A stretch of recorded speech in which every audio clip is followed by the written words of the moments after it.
Un cordial saludo para todas las personas que nos acompañan hoy en la semana de Neurofeedback Brain Trainers a nivel latinoamericano. Mi nombre es Dora Inés Aristizábal, soy pedagoga reeducadora, me especialicé en farmacodependencia y llevo alrededor de 7 años trabajando con neurofeedback y el sistema Brain Trainers, entrenando cerebros y ayudándole a las personas en sus procesos de cambio. Hoy les traigo un tema que para mí resulta ser muy interesante, puesto que he tenido personas involucradas en esta situación y a las cuales he podido ayudar. El tema se llama la procrastinación y el cerebro. Y vamos a ver entonces qué cosas del cerebro están involucradas en esta situación que rodea a muchas personas en nuestro planeta. Cuando hablamos de procrastinación, hablamos sencillamente de que procrastinar es dejar habitualmente para mañana lo que puedo hacer hoy. Las personas en general, todos digámoslo así, muy seguramente alguna vez en la vida hemos procrastinado, hemos aplazado, hemos postergado nuestras tareas, hemos dejado para mañana y llega mañana y tampoco lo hacemos porque volvemos a decir que mañana lo haremos. Pero la procrastinación va un poco más allá o mucho más allá de ser una simple postergación, ¿sí? Porque lo que empezamos a postergar son las tareas más importantes, las que deberíamos priorizar en nuestra vida, las empezamos a postergar y toda esta postergación nos trae una acumulación de sentimientos y emociones que se vuelven un caos en nuestra vida. Cuando esto lo hacemos de una manera habitual, recurrente, pues nuestra vida no va bien porque empezamos a tener problemas a nivel laboral, a nivel personal y si somos estudiantes, pues a nivel académico. Y empezamos a sentirnos muy, pero muy frustrados por no poder lograr nuestras metas, nuestros objetivos. Se considera que la etapa de edad en la cual las personas procrastinan más es en la adolescencia. Realmente allí se dice que entre un 80 y 85% de los adolescentes procrastinan, ¿sí?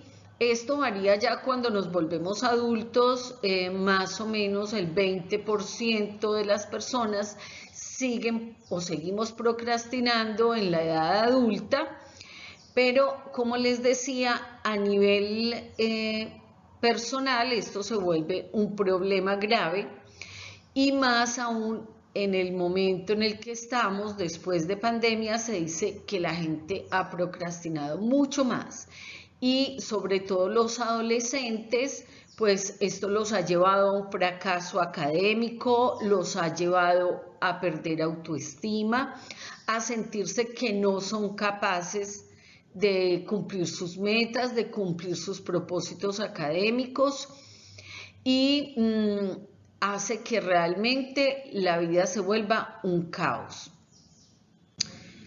Hay un ciclo que hacemos nosotros, que realizamos cuando procrastinamos.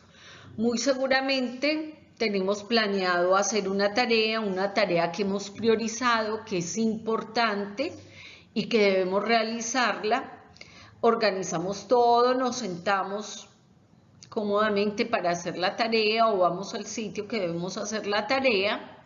Pero si nos toca abrir el computador, de pronto decimos, no, 5 minutos en Facebook, esto no va a atrasar mi tarea. Cuando estamos en Facebook, de pronto sale una alerta de que nuestro correo electrónico recibió alguna notificación, algún correo.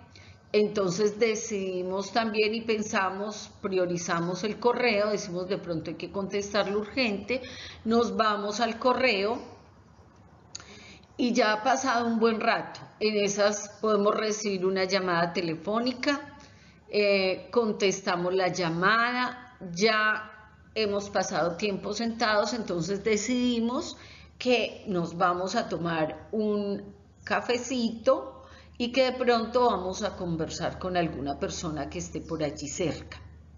Cuando miramos el reloj, pues el tiempo ha pasado, no hemos logrado iniciar, ni siquiera iniciar la tarea, y la vamos postergando, la vamos pasando para una hora más adelante o para la tarde o para el día de mañana.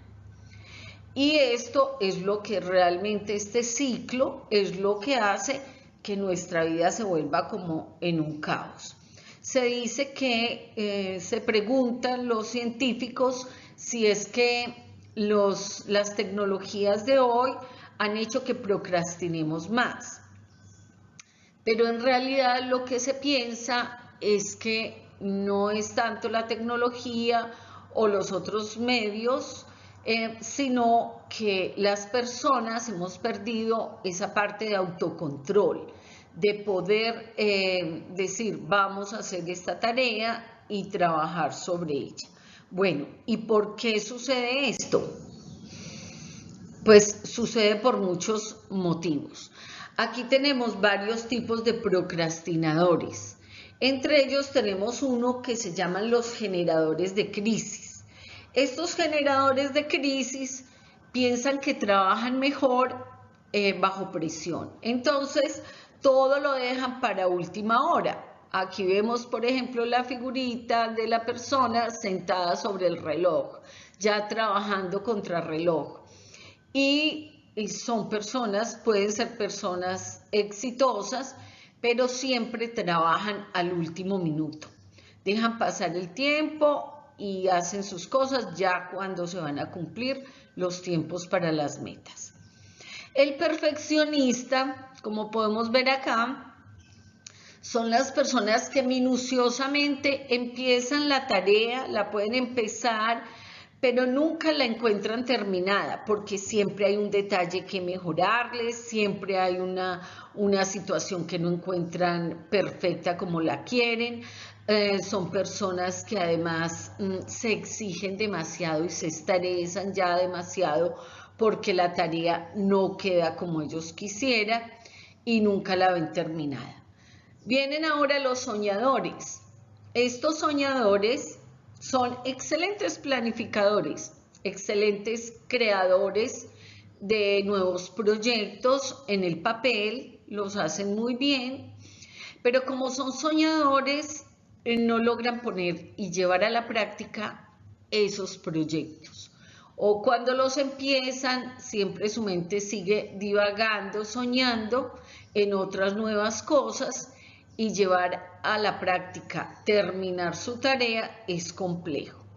No estoy diciendo que ninguno de estos la termine, muy seguramente la termina, pero no la logra hacer con la calidad que debía porque no se tomó el tiempo necesario, porque dejó pasar el tiempo y fuera de eso se estresó demasiado. Vienen los preocupados. Estos preocupados piensan que no van a ser capaces, que no tienen las cualidades, que algo va a fallar, son personas más o menos pesimistas, puede que empiecen a trabajar, pero siempre están pensando, su autoestima está baja y siempre están pensando que no están haciendo lo mejor ni entregando lo mejor de ellos. Y vienen los sobrecargados. Estos sobrecargados reciben el trabajo, todo el trabajo que les envían lo reciben, ¿sí?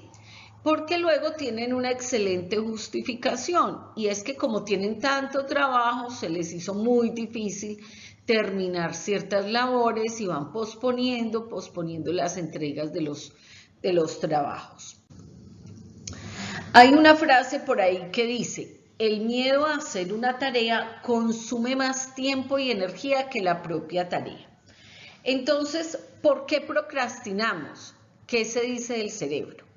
Lo primero que se dice es que la procrastinación es un problema más de tipo emocional que de manejo del tiempo o que por pereza las personas, el procrastinador no es tanto que sea un perezoso, sino que su parte emocional lo limita, siente miedo, siente culpa cuando procrastina y se va llenando de estrés. ¿Y qué hace todo esto? Recargar su cerebro, y su cerebro no logra funcionar, no logra fluir como debería hacerlo.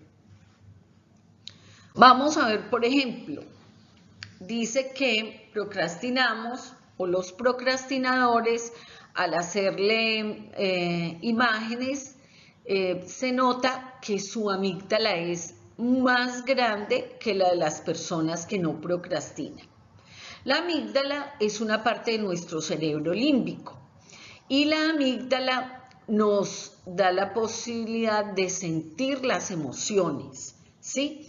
Y nos salva la vida, digámoslo así. Cuando tenemos miedo de alguna cosa, nuestra amígdala, ¿qué hace? Separarnos de esa cosa que nos está generando el miedo o esa posibilidad de morir o de que nos suceda un accidente. Eso está muy bien cuando el miedo viene de un perro que nos va a morder, pues nuestra amígdala, ¿qué hace? Advertirnos y hacer que corramos o que nos alejemos del perro. O si vamos rumbo a un precipicio, pues también la amígdala nos avisa y nos aleja de ahí.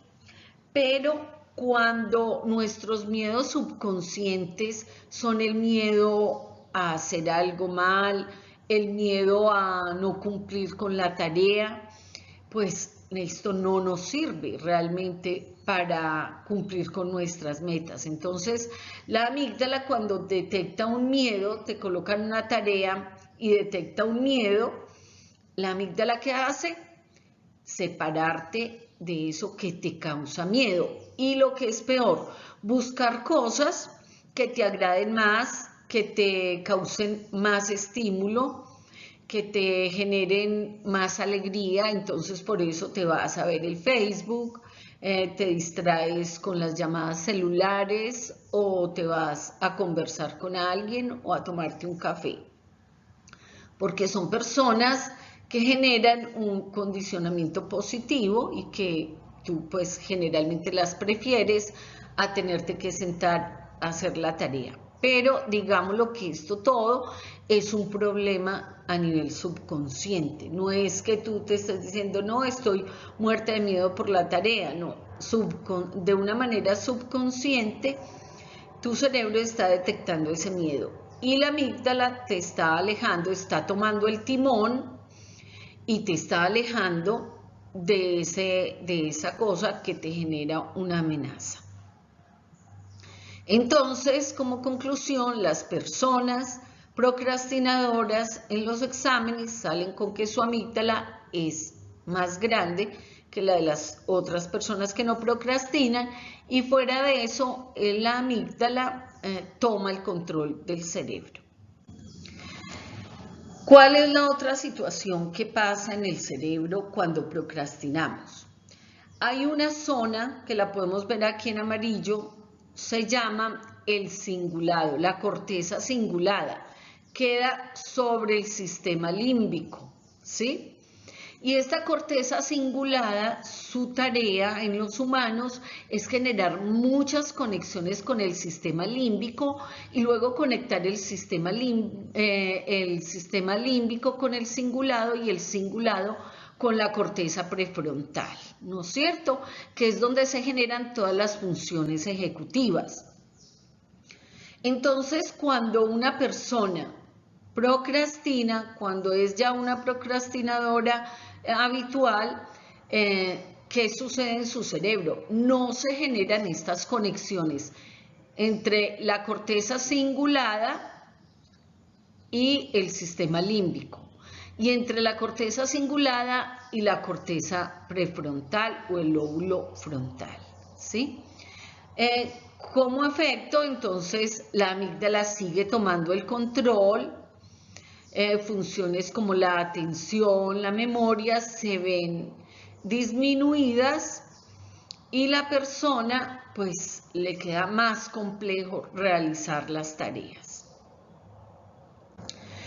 Y otra parte muy importante del cerebro de un procrastinador es algo que llamamos la red neuronal por defecto. Esta red neuronal fue descubierta en el 2001,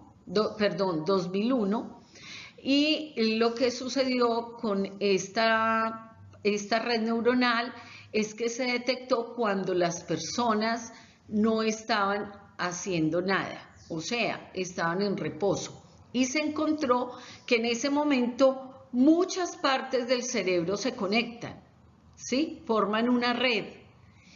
Y lo que sucede en ese momento es que la mente empieza a divagar y a generar nuevas conexiones neuronales.